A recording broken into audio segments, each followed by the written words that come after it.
basic case against free will is this. It's twofold. One is that, and again, it's the obverse of this sense of self. It's the other side of the coin, where you feel like you're a thinker of thoughts. You feel like you're the author of intentions. You feel like you are a subject.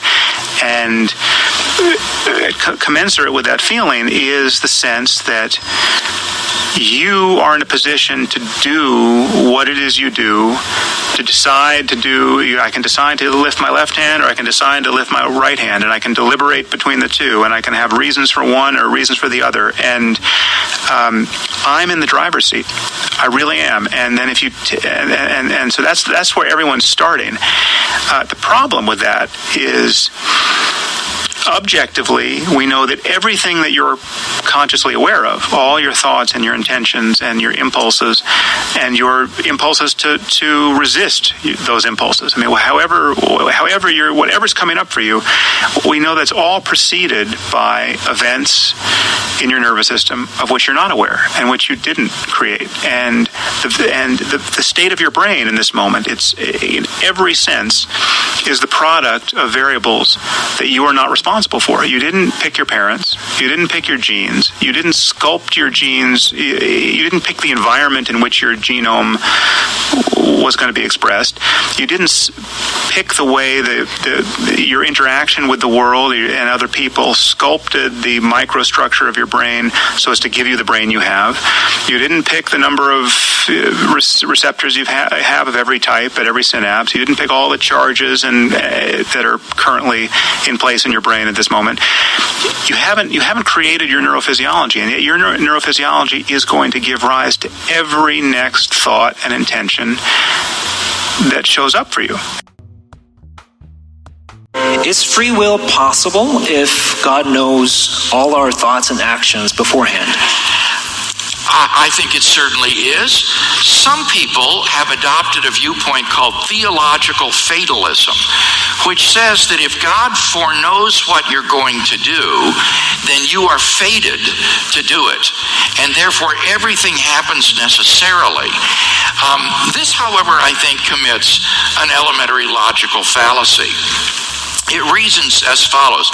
Necessarily, if God foreknows that I will do X, then I will do X. Premise 2, God foreknows that I will do X. 3, therefore, necessarily, I will do X. So that's how the argument for fatalism goes. Necessarily, if God foreknows that I will do X, then I will do X. 2, God foreknows that I will do X. 3, therefore necessarily I will do X. That commits a fallacy in modal logic. It does not follow from those two premises that you will necessarily do X. All that follows from the two premises is that you will do X, but not that you will necessarily do it. You could refrain. And if you were to refrain, then God's foreknowledge would have been different.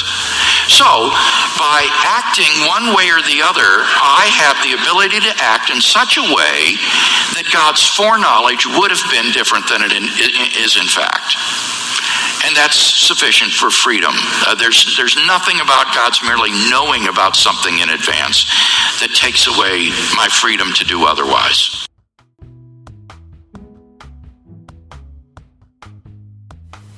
And welcome to the Wait What If podcast. I'm your host, Kevin Sullivan, followed by Mike.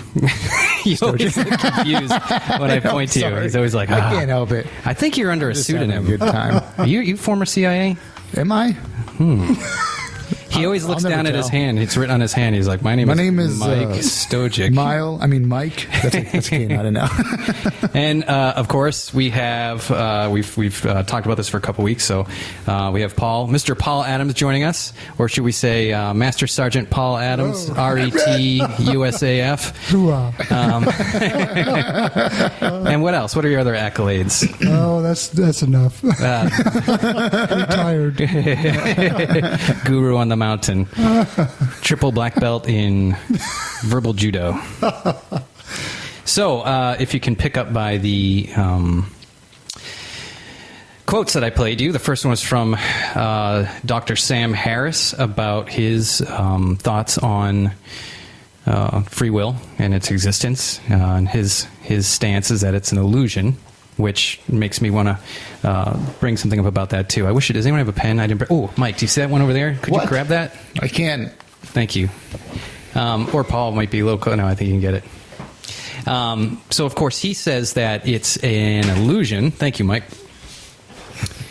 And the second one was Dr. William Lane Craig, who is a Christian apologist. So his side of things, I should have said Dr. Harris is a neuroscientist. So you get your confirmation bias there towards neurophysiology. Dr. Craig is a Christian apologist, so his confirmation bias is obviously towards the theological aspect of it. That's about it. Paul, do you have any introductions you would like to add? Yeah, I thought I would maybe provide some definition around some positions that are traditionally held by philosophers. Sure. Regarding free will. Can I back up real Sure. quick for a second? Is it possible with free will that I purposely played a atheist and a Christian to begin with because there's a lot of theological aspects to that discussion. Does free will necessarily have to go that route, or can it stay strictly with the philosophical? Precisely, yeah. Now, as you know, I am a Christian, and therefore I'm a theist, but I have not included that part in the equation whatsoever, because I do believe that we can talk about free will without talking about the God factor, as Bill Craig did in his quote there. Someone's cell phone nearby? I hear a little bit of I know it's not mine because I don't know where mine is. I put my phone down and then I lose it for a few days and then I find it. I have a work phone, a home phone, work email, home email. I have a wait what if email. I have too many ways people can get in touch with me, which means my reaction to that is to just never carry anything. Now, which one of those people with those IDs is free? Well, like right now? We'll see in a few. Yeah, so I'm sorry. So yes, I do believe that we can talk about free will without interjecting the theological aspect. That's an interesting one, and one that I've followed for a number of years. But I don't believe we need to talk about that necessarily. Right. I think it's okay to talk about it. I think it's it's relevant because not everyone's an atheist, right? And, but not everyone is a theist either. Right. So. Right. And do you put theists in the same category as deists? I just learned recently that there's a difference. Yeah, there is a difference. But that might take us too far. Okay, yeah, we want to stay on track. Paul's very good at keeping me on track. I email him lots of questions, and then he'll say, all right, I liked your email. I see what questions you were asking me, but you brought up about 15 different topics. That's just, I guess, the nature of it. Indeed. It's the nature of life. It's complex. Now, Mike, you're a minor in philosophy. Where do you see yourself as a philosopher? Where do I see myself? Yeah. Do you... as a philosopher? Yeah. I'm not a philosopher at all. Do you read philosophy books? That hardly... I've seen your collection. Your library is very impressive. Right. No, I do. It's been a while, though, since I've read anything in philosophy. I've been getting involved in other things, but I don't know. I've always been, I guess, fascinated by it. So I minored. It was actually a double major for a while, but then it didn't work out towards the end. Yeah, I needed to graduate quickly, so and they didn't offer one of the courses. The last course they didn't offer it this semester. But anyways, your question, where do I see myself? I don't know. A hobbyist? Can you be a hobby philosopher? I think that's kind of what you are. I don't know. Yeah. Paul is the pro, so I mean, we are the hobbyists. We're like the summer league basketball camp, and then he's like the NBA pro. I'm not. I put on my email or my text to you guys. I said, let's try to keep it as a barstool philosophy. Yeah, I think that's where I stand. Barstool philosophy. Sure, that's hobbyist philosophy. It's all the same. When I attended bar, and this is specifically last time I did it was back right around September 11th. It was after that event. I heard more answers to how to fix the problem in life as a bartender. And I'm bringing that up because people are obviously talking a lot about September 11th attacks, just from barstool philosophy. People, and then after you get a few drinks, your inhibitions drop away, and then everybody's a philosopher. Everybody has an opinion on something. Okay, Paul. So obviously today's subject is free will. The ability for me to say, wake up in the morning and decide that I'm going to get out of bed and either shower first and then go downstairs and eat my Wheaties, or eat my Wheaties first and then go upstairs and shower, or avoid showering altogether. These questions, which seem mundane but are very fundamental in our life, and I think the reason being is that we're conscious beings. We have thoughts prior to what we do things, and we define those thoughts, which put reason into what we do. And when someone starts saying, that might be predetermined, or you go to church and they say God knows everything, and then you say, well, does he know what I'm going to do, the next 10 minutes? It kind of, it flies in the face of what our reality is, and then obviously it opens up a huge area of philosophy. Mm-hmm. Indeed it does. It sure does. Yeah, like I had said, there are traditionally three camps. And Mike, please chime in, help me out if you're aware of more. I don't. But traditionally, there are three camps that philosophers have come down on regarding free will. Mm-hmm. And what I've done is sort of capture the gist of each of those camps. And two of them will sound very familiar based on the quotes that we heard from both Sam Harris and William Lane Craig. So the first camp is called determinism. And that's pretty much where Sam Harris would come down on. And so I have a quote here from another person who is a French revolutionary philosopher of the 18th century. And he says, "Man is born without his consent. Nature does not consult him through the course of his life, nor are his habits and dreams his own, as he is unceasingly modified by causes beyond his control, and his will counts for nothing that he does." And that would be Henri d'Holbach, who died in 1789. So that pretty much sums up determinism. Now, in terms of defining determinism, we could say that every choice and every decision is determined by prior conditions and causes not under our control. Right. Thus, the past controls the present and the future. The presence of alternative options at the time of deliberation give the appearance of free will, but since the present and future are fixed by the past, free will does not exist, says the determinist. The future is closed, and there is no ghost in the machine, so to speak, stepping in to change the course of any event. Consequently, there is no basis for holding individuals morally accountable for their actions. That, in a nutshell, is the gist of determinism, and is where Sam Harris would come down. Right.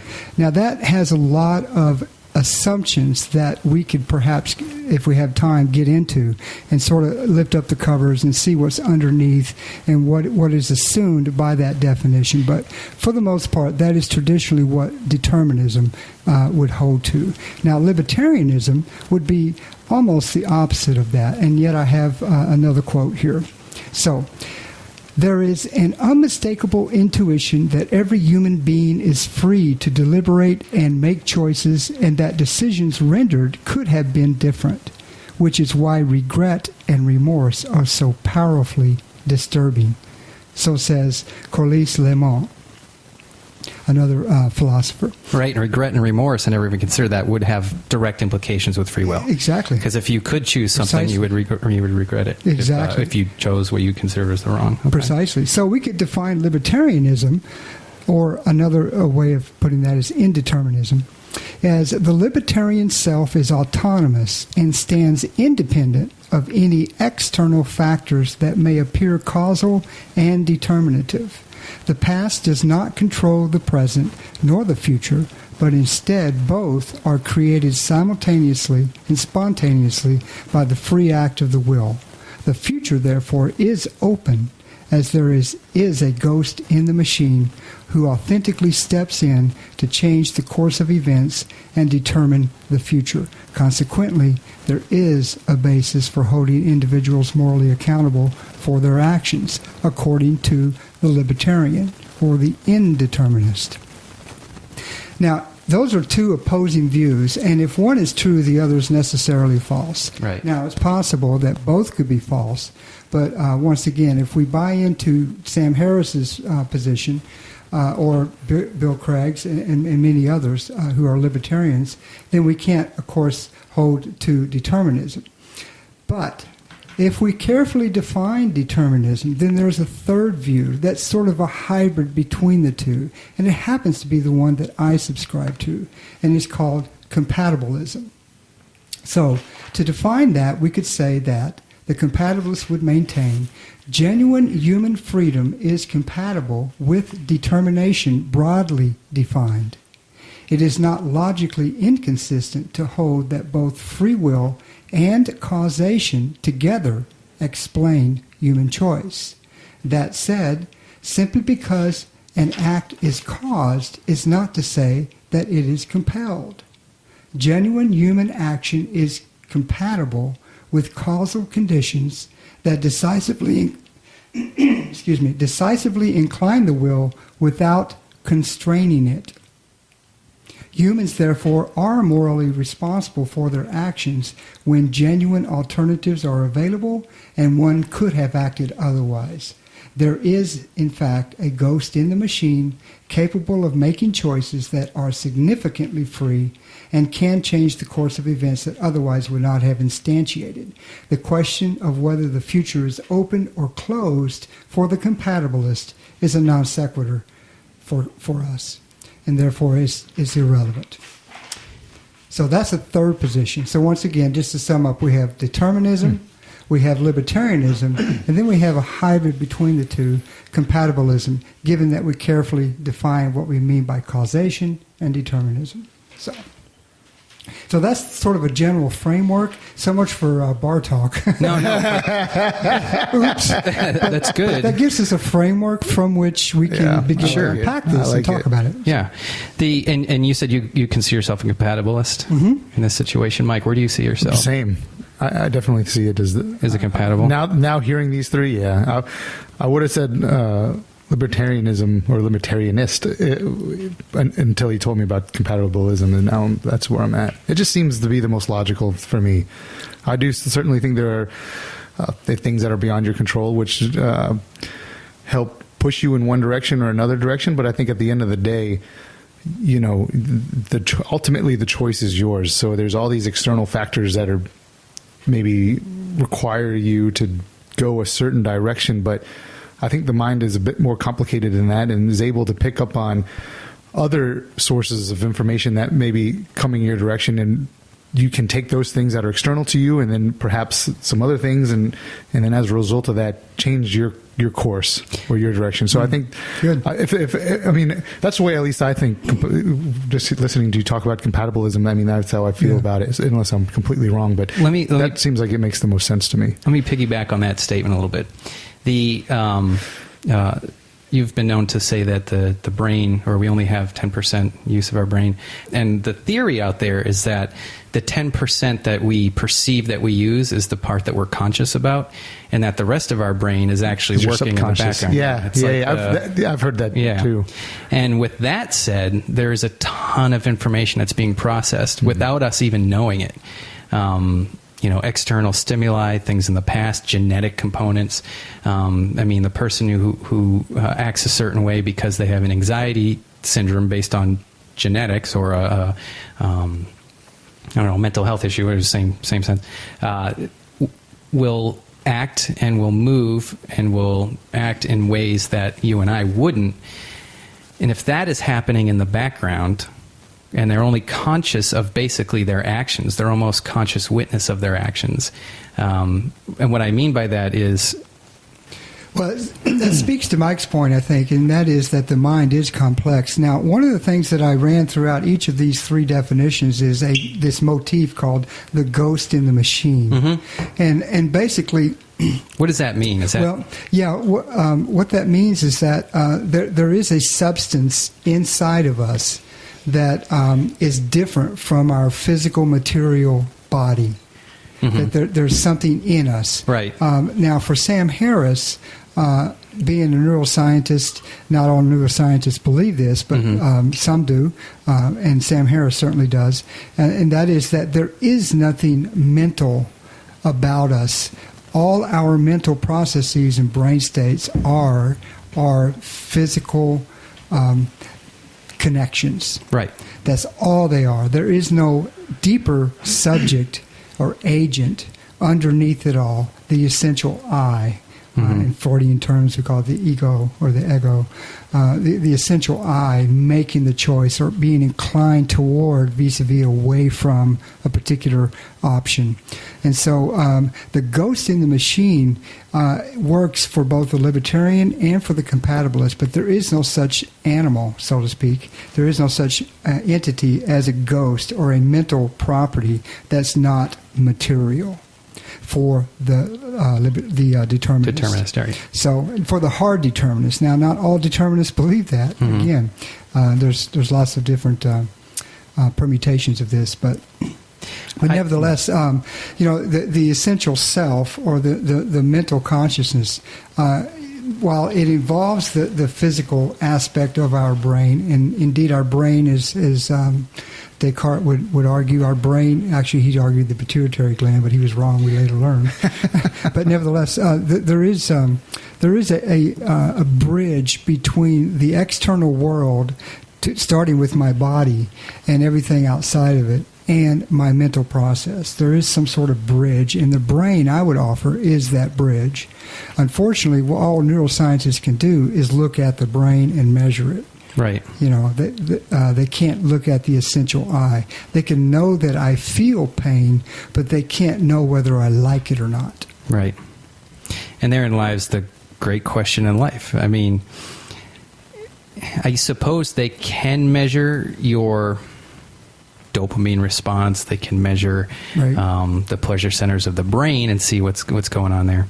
They've done fMRI studies on individuals where they put them in front of, I don't remember the whole, I had my notes, but they did fMRI, which is a special type of MRI. It's almost a live action MRI of your brain, and they can see what lights up, and they can actually map out what's going on in there. And they had people do a task, and I think it was hitting a button when, they had to choose whether they want to hit the blue button or the green button. And they could choose at any time. The only construct was you had to look at this clock. It was a general clock that everyone else had, and note the exact time you decided to do it. So red, green. I'll do it now. 1:05 and 38 seconds. I chose green. What? Nothing. I want to hear. your. No, I'm listening. I want to hear you finish the story. I was thinking in my mind, and you saw me make a physical reaction because I was thinking so hard. I have something to add to that too. News that came out today about that. I'm just interested, so I was like, because now that since you asked me and I've interrupted, I was like, me, if you said, Mike, push the red or the green button, look at the clock when you and note when you, I'd be like, I'm not going to push any of the buttons. I just don't care enough to push any of your stupid buttons. So what about that decision? Well, you would be excluded from the study. They're looking at the decision process. But that is a decision. Not to not hit the button is just as much a decision to hit the button. So, right. I mean, if they told me you're going to sit in this room for 15 minutes and then you push the button however many times you want, but when you do push the button, note the time. Maybe I'll sit there for 15 minutes, and at 14:59, that's when I decide to hit it, just because I'm like, just for giggles. Is that your phone? Yeah. Your phone's going crazy. I have a lot of notes on Evernote, an app, which requires that's a great app. Cloud. It's fine. It doesn't. Cloud. What? So, it's more than fine. It's I should have an elephant. All out. No, I'm talking about It's an elephant. I was talking about the feedback. The logo's an elephant. Oh. I thought you were saying it's an elephant in the room. No, Mike. No. Poor Paul's sitting there. No. That's more than fine. it's an amazing. You're ruining art. So but we went up with the, I guess what I was. I'm sorry. What the study? Just for giggles, like I understand that, but what if you get a guy like me who's like, oh, these guys are trying to be serious, and just for giggles? I mean, that's still. I still had to make a decision not to push the button until 14:59, and then I'll hit it, and then you note it, and they say, "Why'd you make that decision at 14:59?" Well, mostly because I'm playing games with you guys. I don't know, just because it was fun to do.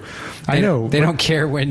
Well, maybe I never hit it. And the idea was they were looking at when you consciously decided to hit the button or not hit it, or not hit it. I guess they could measure that, and then they looked at whether. They looked at if there was any predicting values prior to that, and there often were. It was like 80% of the time they could predict with certainty whether you were going to choose the red button or the green button. That 80% though, I think falls in that compatibilism, because there's 20% of the time they couldn't determine that. So right, there might have been other external factors. So I think that just plays probably more to the compatibilism band camp than it does. It was my study. I'm just kidding. Oh, I don't know. I thought we were discussing this. What's going on? Are we going to fight out of my house? Oh, I'm out of here. I thought this was supposed to be a discussion. Am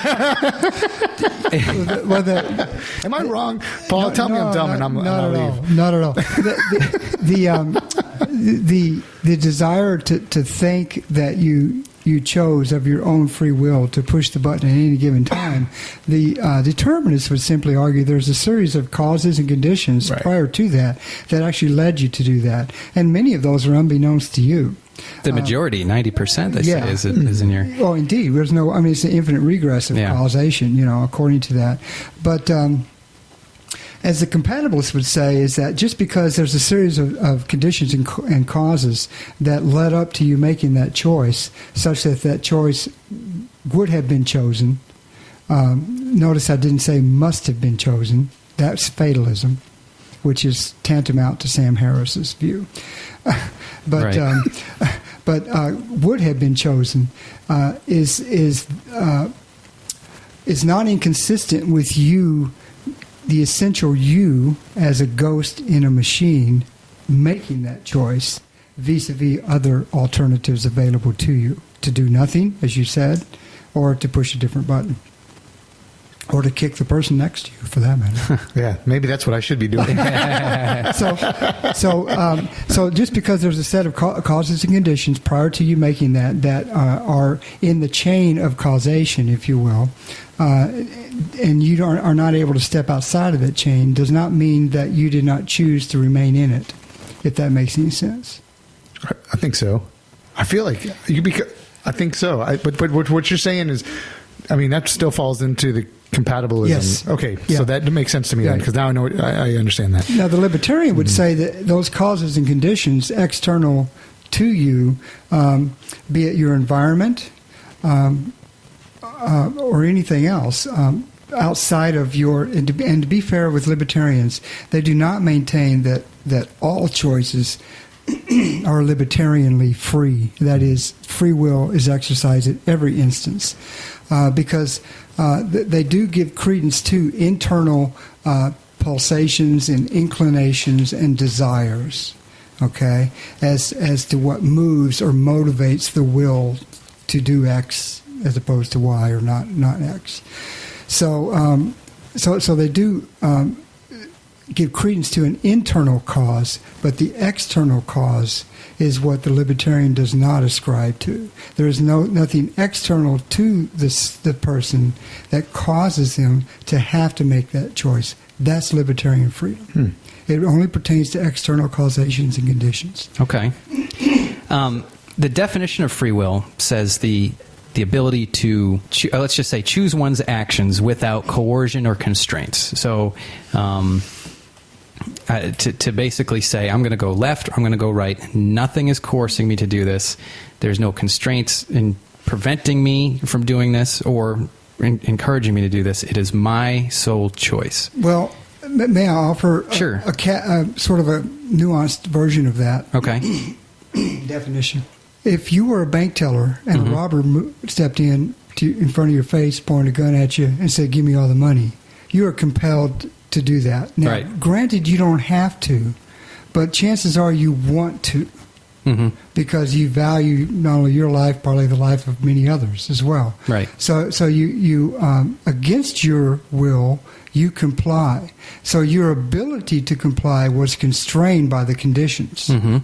So even though you wanted to do otherwise, the libertarian would say you're still free because you had an inclination to do otherwise. That is to keep your job and keep the integrity of the bank and all that. But you were constrained by external conditions that forced your will to do contrary to what you wanted to do. So you said the definition of free will is the ability to do otherwise. So free will doesn't just pertain to action. It also, in abilities, it pertains to what's going on inside as well. And we kind of have to keep that in mind when we talk about free will. Okay. Because I do all things all the time against my will. I swam 20 laps today, and I didn't want to. You know, and you probably lifted more weight than you really wanted to at any given time. Well, when I hurt in the morning, Is that so? I really want to do this. Yeah. So you had pizza I ate yesterday. I didn't want to. But I did. I have the feeling you know where I lean towards on these three. Any guesses? Determinism. Determinism. I don't want to be a determinist. I truly don't. Yeah, but you've been pre-wired and whatever. There's a lot of my beliefs that I often tell my wife. I'm like, you know what? I would love to think that way. It would be wonderful, but I can't. I would love to, but You're not free to? I guess not. That's true. Yeah, that is true. Because and I love to use this term. You know, sticking feathers up your butt doesn't make you a chicken. You can walk around with these. Sure. That's from Fight Club. We bring up what's his name again? Brad Pitt? No, the author of Fight Club.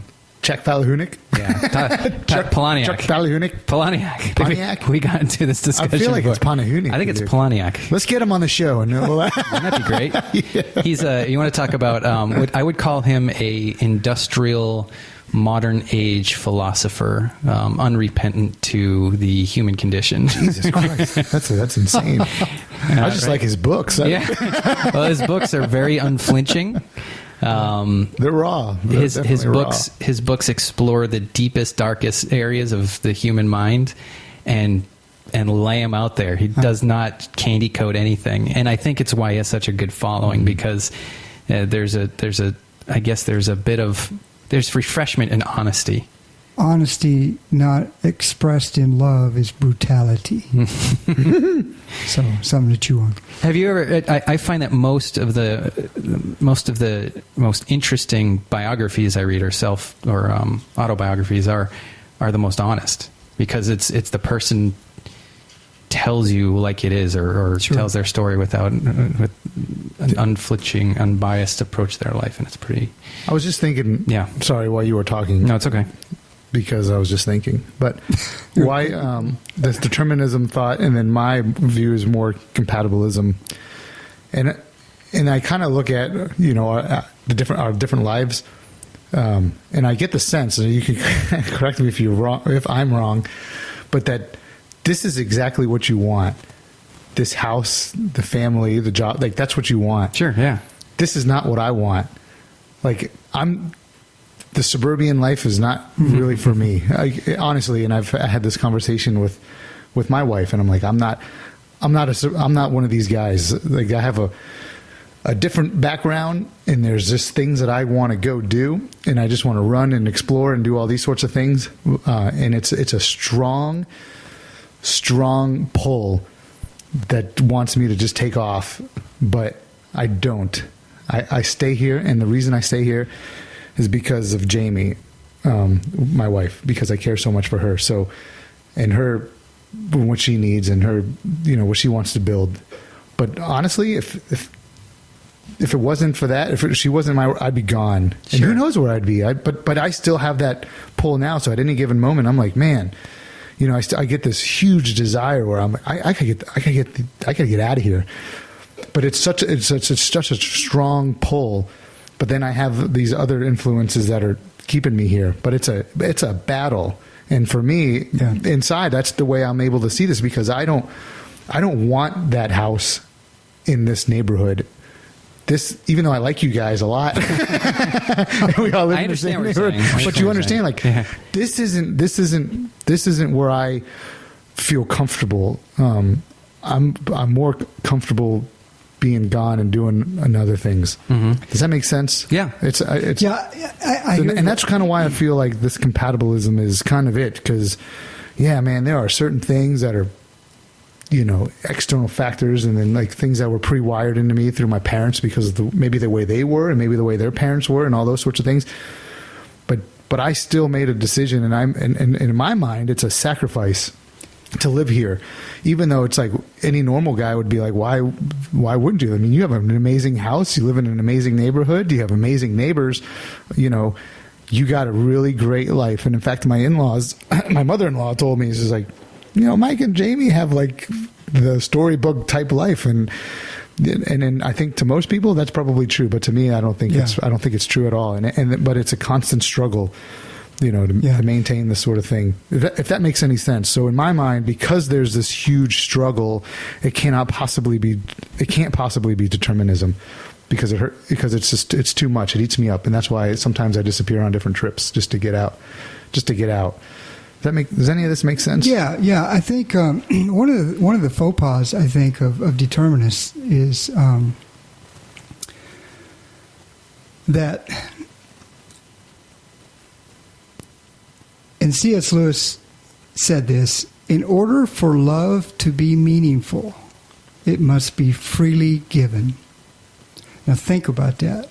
Anything that is given under the auspices of love that is not freely given is given under constraint or under compulsion. And who among us would want that? That's nothing short of rape, be it psychological rape, if not, not physical, but psychological rape. And I don't know that any of us would value that as much as if the spontaneity of love were to be able to be expressed from an essential self, which I've called the ghost in the machine.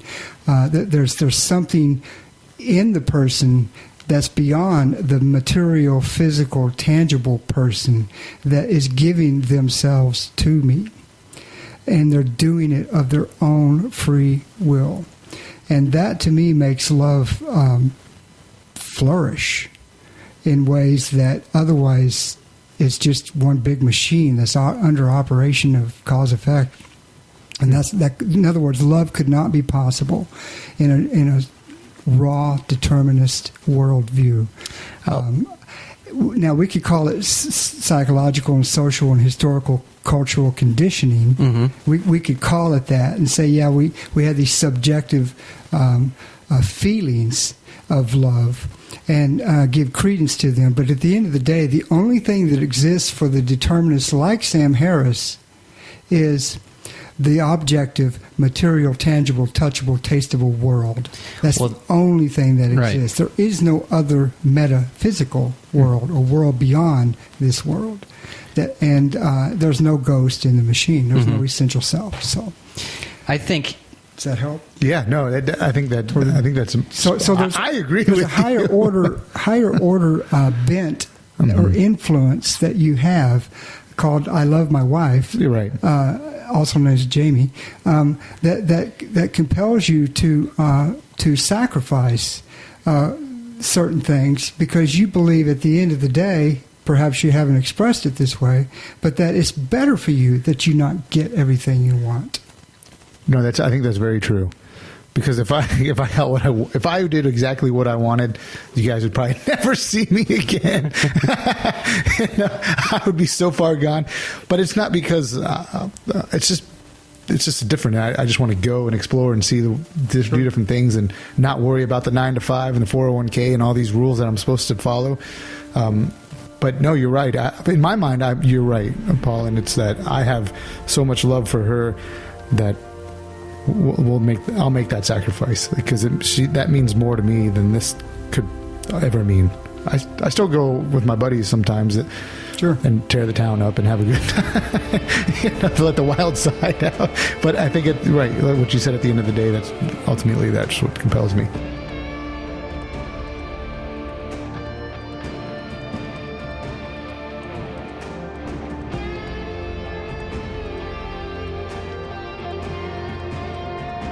How's the podcast going? Or should I not ask? Okay, you don't have to ask.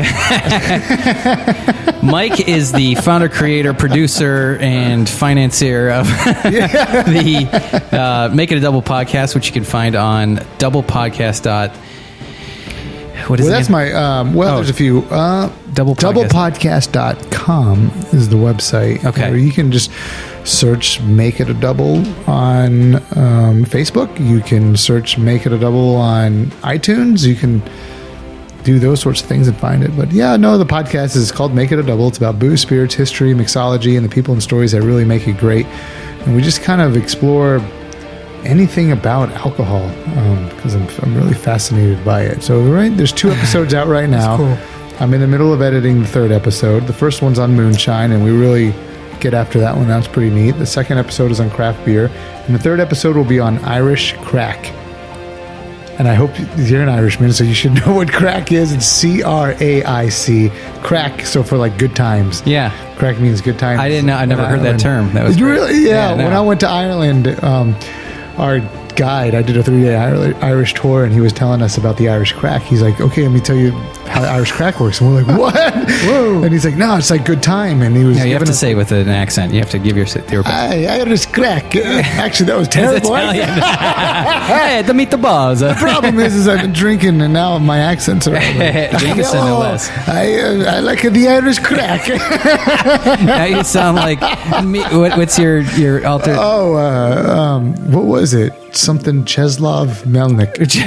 Hello, I'm a Czeslaw Melnick. That's an alternate personality It is. in the We're going to podcast create world. another show, and That's I'll be great. Czeslaw Melnick. A Russian pub. Yeah. But it's called Irish Crack, so it's really it's on traditions, drinking, music. I interviewed some pretty neat people for it. I'm in the process of editing it right now, so I think it should be out in the next few days. I'm pretty excited. That was the most fun to make. Mm-hmm. Oh man, I sat around and drank so much Guinness and whiskey. It was Gosh, you know what?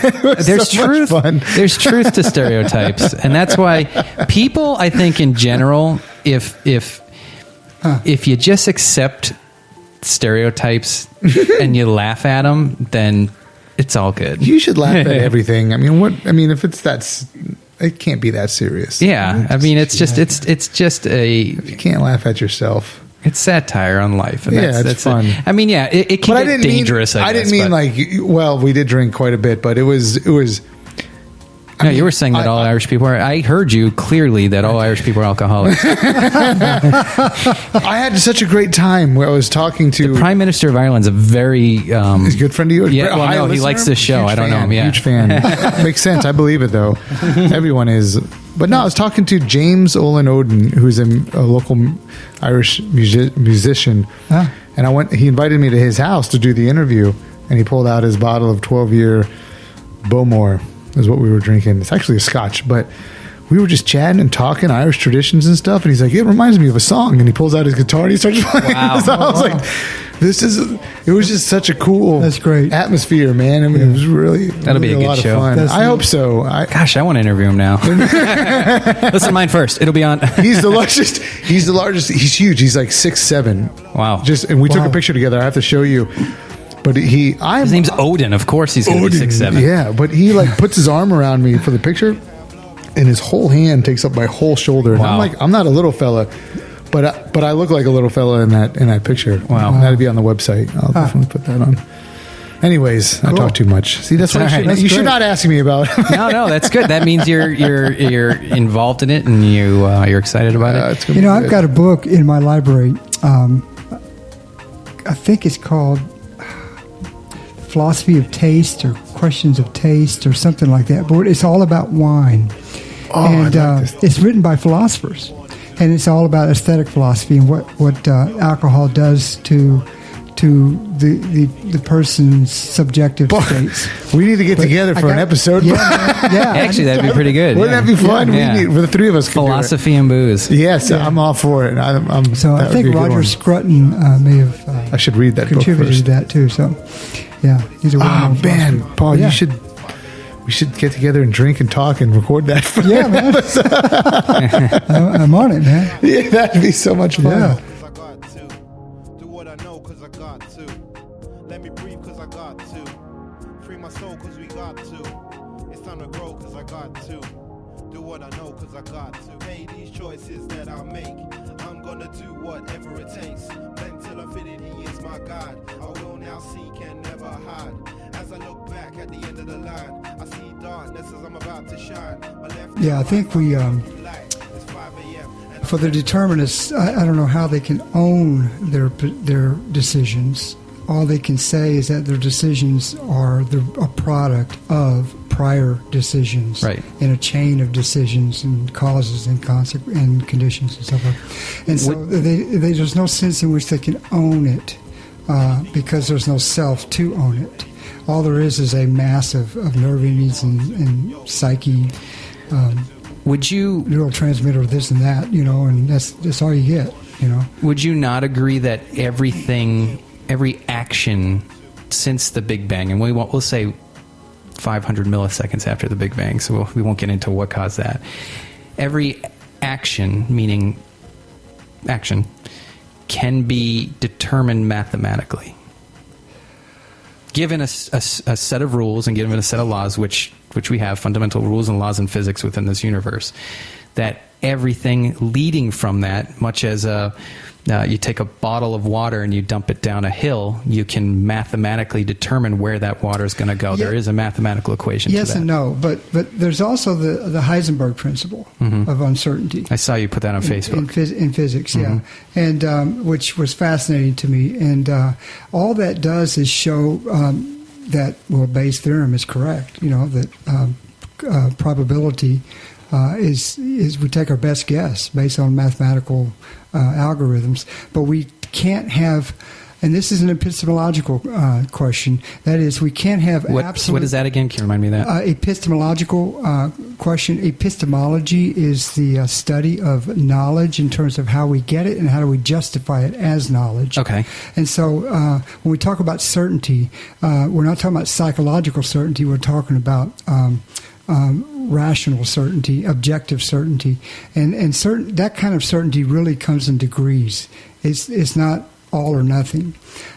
We can be relatively certain that based on these algorithms that thus and such will take place. The water will flow down the hill at this velocity and yada, yada, yada.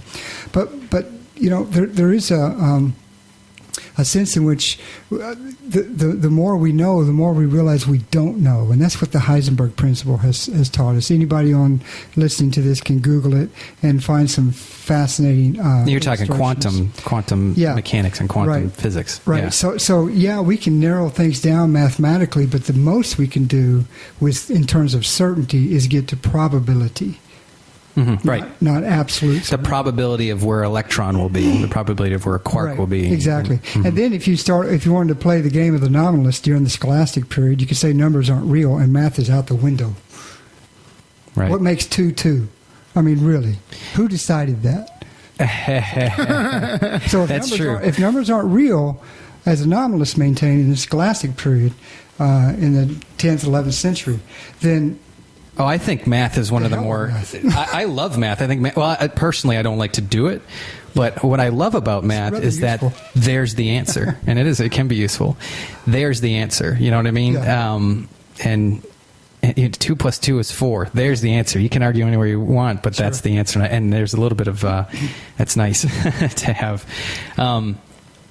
But backing it up, so you're right. We take the macro world. We take the planet Earth. We know it's going to go around the sun, and we have a mathematical equation for that. We're trying to figure out why. We don't know really gravity, dark matter, where that plays into a role, but we can kind of figure it out, and we figure it out through mathematics.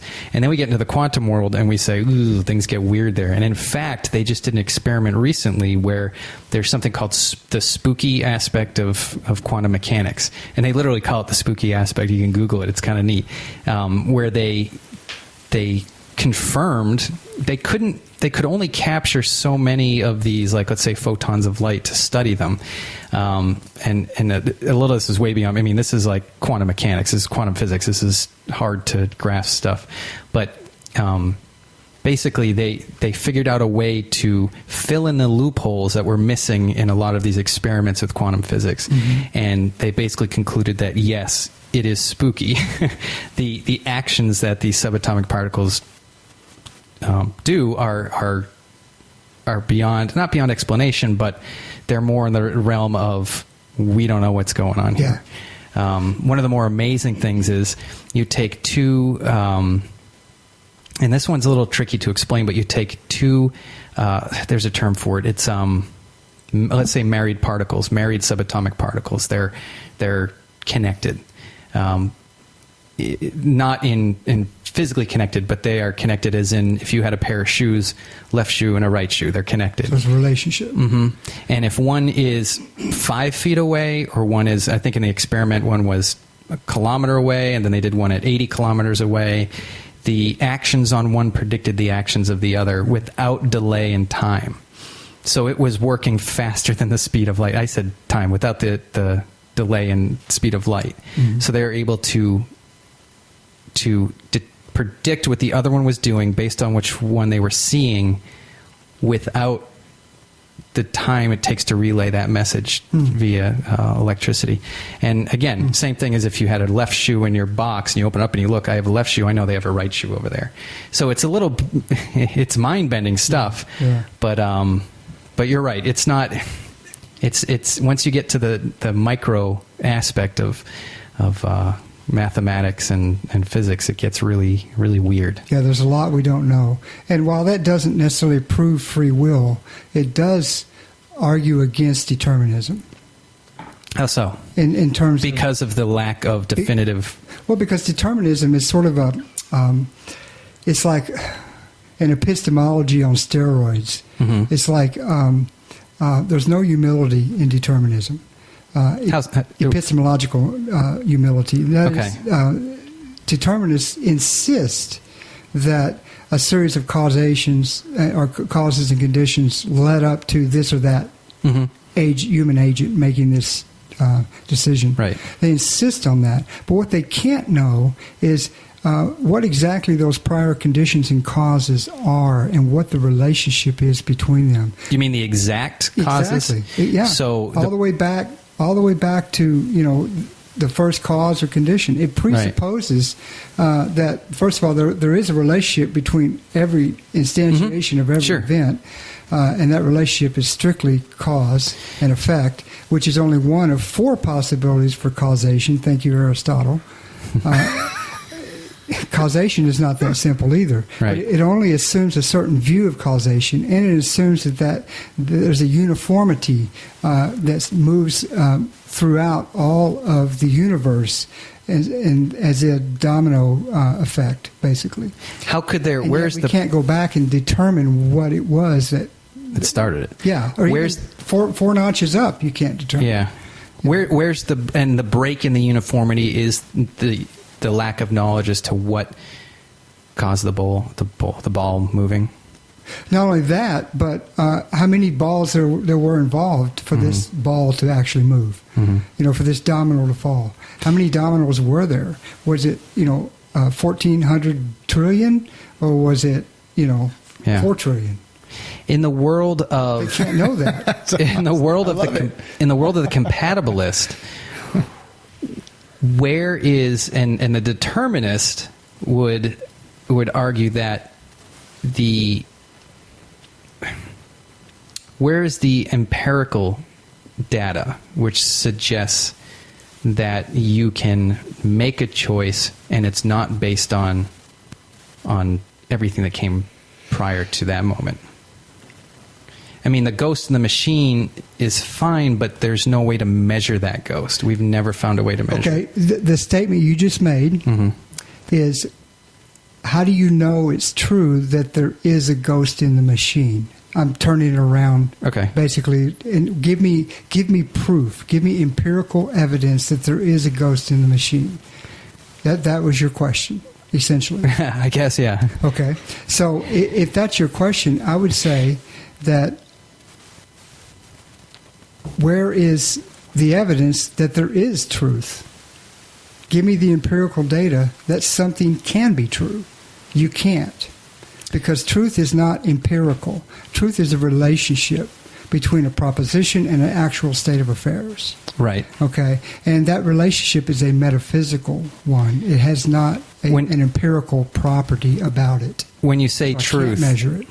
When you say truth, do you mean like the proof of a mathematical equation, or do you mean the truth in...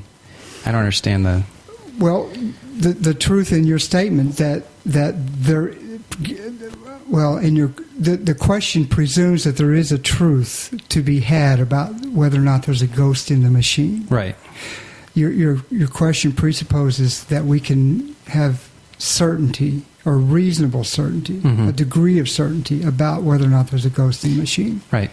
And so I can turn that around and say, give me empirical reasons to believe there isn't one. Well, I mean, you can't prove that something doesn't exist. How do you prove that something doesn't exist? You can show the lack of evidence? But I guess. Okay, so do you know your wife loves you? We talked about this one. I can. Do I know my wife?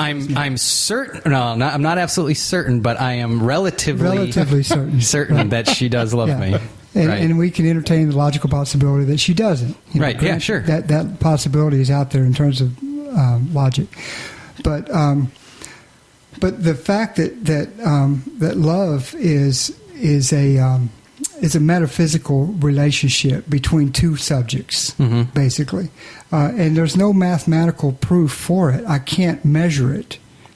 Right. Well, you could within, as technology is able to scan fMRI and look at the pleasure centers of the brain and the levels of dopamine. I'm not arguing that the brain is not involved in love. I'm not arguing that. Indeed, as a compatibilist, I would maintain there is the empirical world that's involved, but it's not determinative. Okay. And that's so really this is a discussion around not only epistemology but around metaphysics. What is really real? How do we know what we know? Which is the business of metaphysics and epistemology. That's really what this is all about. And so how do we know... What free will is all about? Well, yeah. Free will is a metaphysical problem. Right. It is... Yeah. And when the determinists say that all we are is a material thing made up of neurons, protons, electrons, and whatever else ons. 99.9999% nothing, too. Keep that one in mind. Because if you think about the empty space that's in in an atom, we're really just a bunch of clouds sitting around here. It's really creepy when you think about it. Dead air. Yeah. But it's true. So we're composite of nothing and something. That's right. When so my wife asked me the other day, what does a blind person dream about? And there's actually a guy on YouTube. He was blind from birth, and he answers all these questions. It's fantastic. I wish I could remember his name. I'd give him a plug. But he basically answers all the questions you have for a blind person. What do they dream about? What are they? And the same idea comes with, well, in our world of 6 or 5 senses, what would a world of 6 senses entail? I don't know. There's no way you can predict that. It doesn't exist to us. You can't dream in a 6th sense if there is no 6th sense. I mean, it's beyond our imagination. Every time I have a discussion with Paul, I try to think four minutes ahead of myself, and then those 2 minutes I have down pat, and then the other 2, because they're too far away, I forget. And there was a reason why I was bringing this up, but unfortunately at this point it's gone. That's all right. This is why I had 4 or 5 pages of notes that were beautifully handwritten, and sitting at my desk right now, which I was going over at lunchtime, and the cleaning staff that cleans my office is probably looking at it going, what does this guy do here? I'm reading Ghost in the Machine, Libertarian. Yeah. That's awesome. So, I remember what I was going to get at. So, we only can perceive what we see in our natural world we could say the macroscopic level. It doesn't matter at our level, at our ratio of existence. What I mean by that is everything we perceive is only what we can comprehend, which is what light gives us, which sound gives us, which our senses tell us is going on. So we see, like I see Mike, I see the table, I can feel the table. All this is very physical and very, very here. When you start talking about the actual reality in which we live in, most of it, empty space, that's where... Damn it, I lost my train of thought again. It's all right. I had a point there.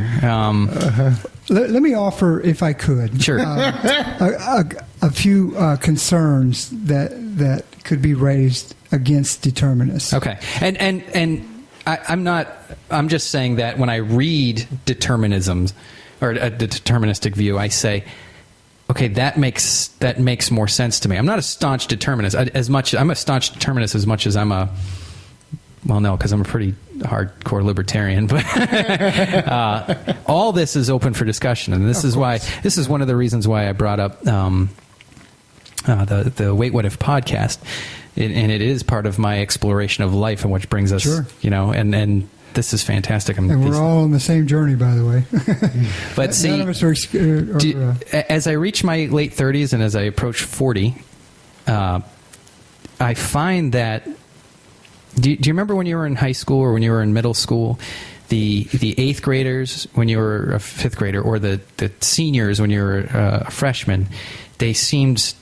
There was like an awe about them. They were like the old. They knew what they were doing. They were adults. They looked, maybe they had mustaches or something. I was, 80s. That was cool then.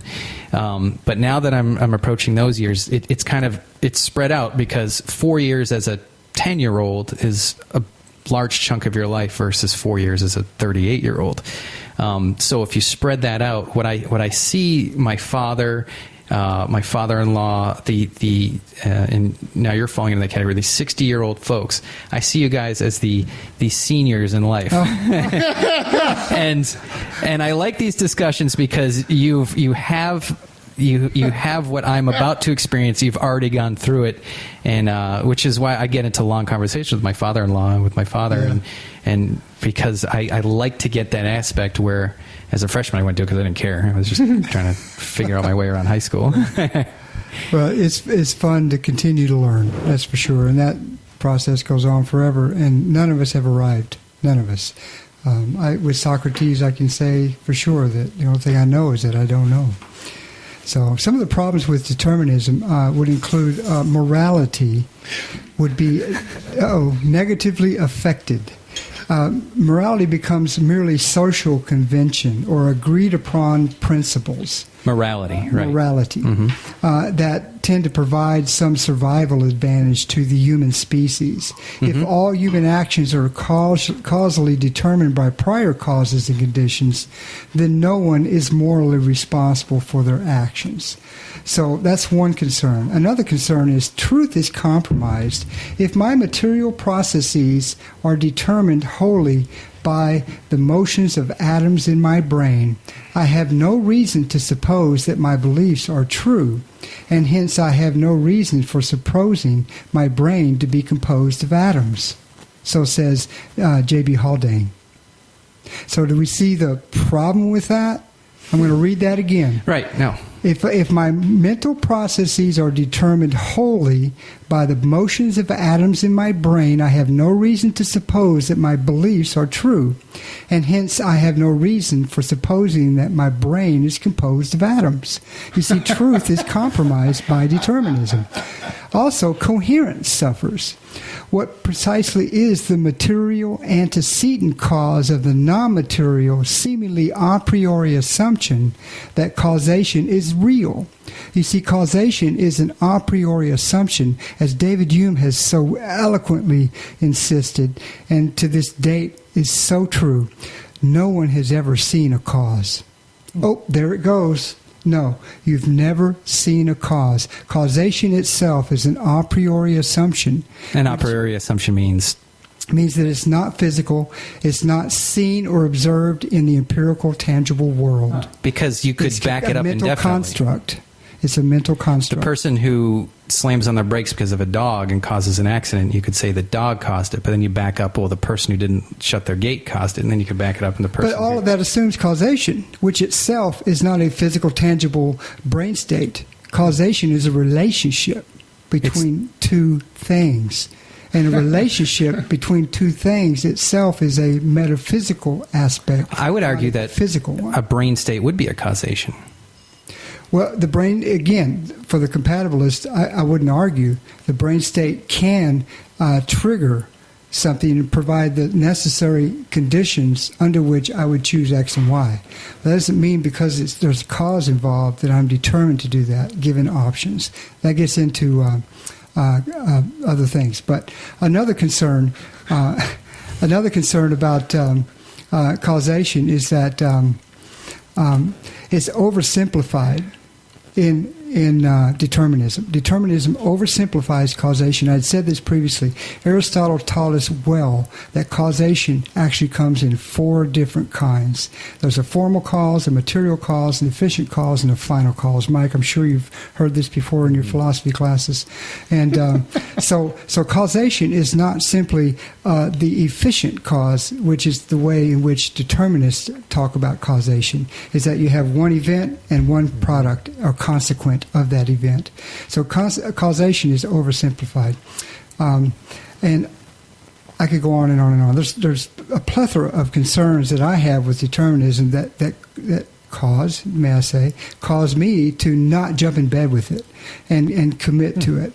I have less faith in that, or belief or conviction about that, as being coherent and existentially viable. So it's not logically consistent, it's not existentially viable, and it's not empirically adequate. It doesn't answer, which is my construct for all of reality and for my beliefs, as I said previously on another podcast. So it doesn't make sense. No. Are we back? Yeah, we black hole. had a little bit of a technical difficulty. I'm sorry. That's fine. We're still recording though, right? Better check. Yeah, because this audio sounds too good right now. Yeah, we're still recording. Oh, good, man. good. So, and there are other problems. There are problems also with libertarianism that I could raise. And truth be told, there are problems with compatibilists as well. And I'm aware of some of them.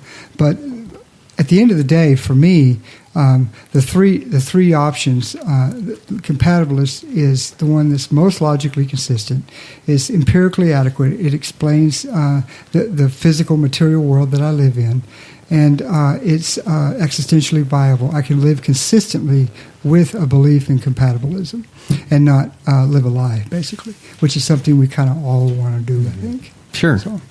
Can you read the first quote that you had on there again? I just want to bring something up on that. Oh, sure. That we opened the show with? No, that you had right here. J.B. Haldane? Yes. Yes. He says, if my mental processes are determined wholly by the motions of atoms in my brain, I have no reason to suppose that my beliefs are true, and hence I have no reason for supposing my brain to be composed of atoms. Right. So his thinking there is that. Oops. Hey, I have a new sound. Great. I have a new soundboard. Listen to this guy. This is when something that I don't quite grasp or that I'm having trouble with, I go, Uh-oh. that's my son. I love it. That's my son. Uh-oh. I'm going to use that one more. I want that for my ringer. Yeah. Oh, Yeah. And then I have this one too. This one is it's at some point, and this can be true when I was in grad school and someone was up there going, the posterior part of the brainstem is most. This is what was going on in my head. A, B, C, D, E, F, G, H, I, J, K, L, M, N, O, P, U, V, W, X, and Y, and Z. Now I know my ABCs. Next time we'll see. So when I went to my father-in-law and I said, I went to my father-in-law and I said, I was wondering if I could ask you if I could have your daughter's hand in marriage. Well, Kevin, life is full of A, B, C, This is what went through my head. So with that said, which is merely a brain state. so with that said, a lot of this discussion got that in the back of my head, but it opened up a lot of thought. I think, and of course, I mean, what are we at? Year 2015, and what year did Aristotle teach? In 437, roughly. Okay, so a little while ago. BCE. Yeah. And then how about Plato? He was just prior to that, about 7 years or so. Okay, so basically the same amount of time. Yeah. So we're talking 2,500 years ago. I didn't think we were going to come up with the answer just sitting around here. But if we did, that'd be fantastic, because I would probably get a huge listener base and then get some sponsors out of it. But no, I think, it brings up some good thoughts, and I think this is a great discussion. Sure. Yeah. The last one, I think the last time we did this, we were in my garage. And it was probably just the end of the springtime, or it might have been just getting, because I think we had the garage door open, and we moved up in the world. Now we're inside my, I don't know what we'd call this, my broadcast studio, my podcast studio. I hope you enjoyed the discussion tonight. Oh, indeed. Yeah, absolutely. Is there anything else you think you want to bring up? Do you think we can piggyback this discussion? What I'm really surprised at, and I wonder for Christian apologists, which I would say that you are in that camp, correct? Yeah, that was what my graduate work was done in. Okay. So. A discussion of free will, and I purposely didn't bring this up because I didn't want to go there, but are you surprised that I didn't say, if there's an omniscient God? Yep. No, I'm fully prepared to discuss that, but by no means do we need to. I don't think it's necessary. I think it's one of the bigger questions that people have out there. Sure it is. It's a reasonable question. And it's, I would dare to say, impossible to wrap your mind around. Well, it is, unless you buy into Bill Craig's. He's been a staunch defender of a certain kind of knowledge that God has, that a 16th century French philosopher came up with, called Louis de Molina, and it's called Molinism. But in a nutshell, it maintains that God has all knowledge of past, present, future, and here we go, and contingent. What does that mean? What could have been but would not be. Okay. So it could have been the case that I could have chosen to diss this podcast, stay at home and watch Oprah reruns. Mm-hmm. That could have been a case, an option to me. It was open to me to do that. Or I could have stayed at home and had a second beer, and not come. But I didn't. And so Craig and Molina argue that God has that kind of knowledge as well. And given that God has that kind of knowledge, then there's really not much of a conflict between God knowing in advance what choices will be made and the choices that are made. So he knows every possibility. Right. And that would fall right into the parallel universe idea, or the parallel timeline. Yeah, but boy, most philosophers just don't go there. They don't ascribe to that at all. Even the parallel time frame. No. You choose A over B. Yeah. That A still happened in a large enough. Enough in an infinite world of possibility. As my understanding is, most philosophers see too many problems with that. Yeah, they're trying to deal with the actual world. Mm-hmm. I guess you have to. You have to, because the rest is... It's the only one we got. Yeah, exactly. There's too much to talk about right here. Why am I worried about? Right. And that's true. That's because at that point you're just kind of winging it, right? Sure. Yeah. And there's some biblical texts that suggest that God has that kind of knowledge. Just briefly, 1 Samuel 23, King David is running away from Saul, the current king of Israel, and he's in the desert. And he ends up in this little desert town called Keilah. And Saul's spies find out that David's in Keilah. So David learns that the spies are in town, and they know they're going to go back to Saul and tell Saul that David's in Keilah. So David prays and asks God, if the spies go back, they tell Saul, and Saul comes to Keilah. Here we go, 1 Samuel 23, verse 7. Will the inhabitants of Keilah give me over to him? And God says, yep, they sure will. David said, thank you very much, I'm out of here. I'm paraphrasing, of course. But basically, he leaves Keilah, and Saul spies tell him that David leads, and Saul never goes to Keilah. That never occurred. How did God know what would have happened if thus and such were to occur, if he did not have that kind of middle knowledge or contingent knowledge? Right. And only an omniscient being could have all of the possibilities as well as the actualities configured within his mind such that he knows precisely what will come about given whatever conditions. And that might even be compatible with the non-theistic view of if you are within the realm of our universe, and we're held within our own physical constraints, if there is another world or there is an area of where time and space doesn't matter, and then this goes back to what I was saying with you can only perceive what you can perceive. You can't perceive beyond what our senses have. That a individual, whether it be a deist or a theist or a deity or whatever, that it can exist beyond what we comprehend as a linear time. A perpetual existence makes no sense to us. That something can live in every moment all at once, and does that make sense to you? Yeah.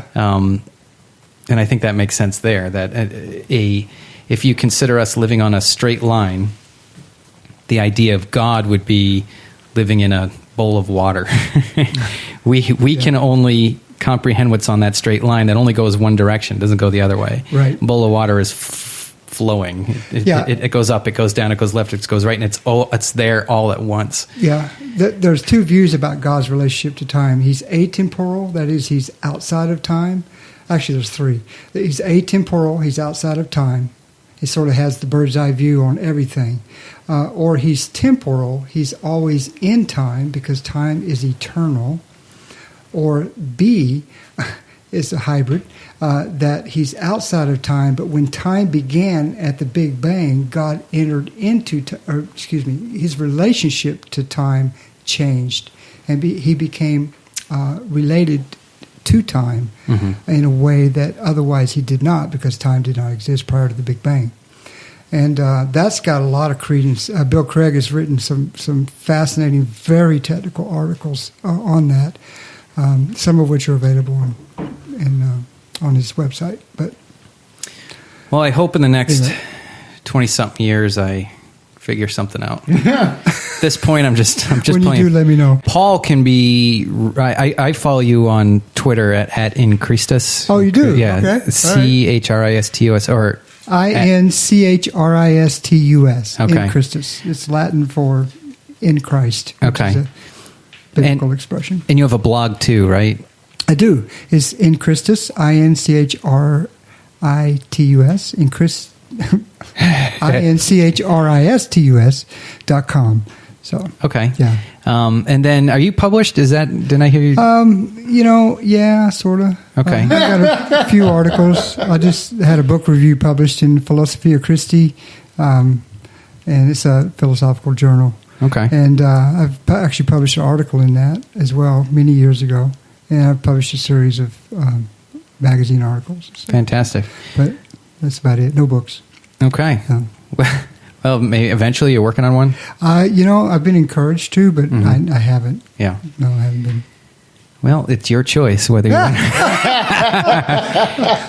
With that said.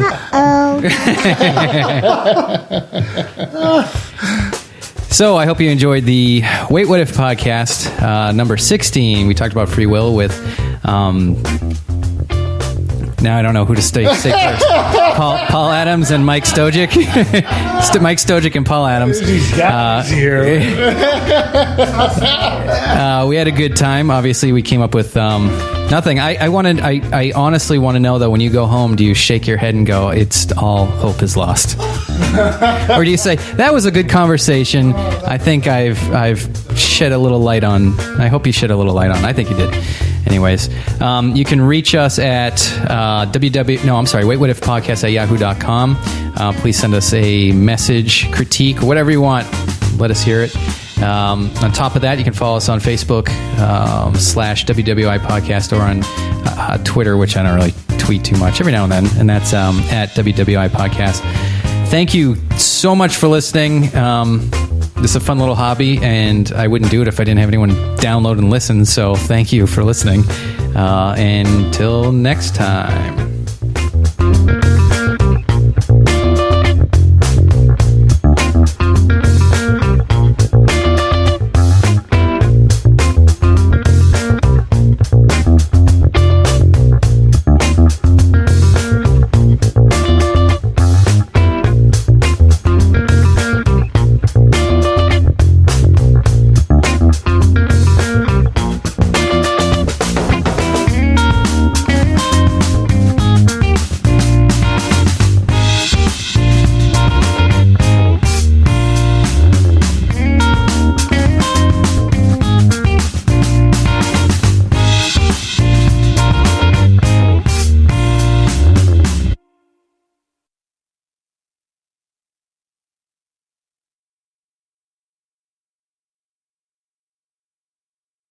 I would have to go.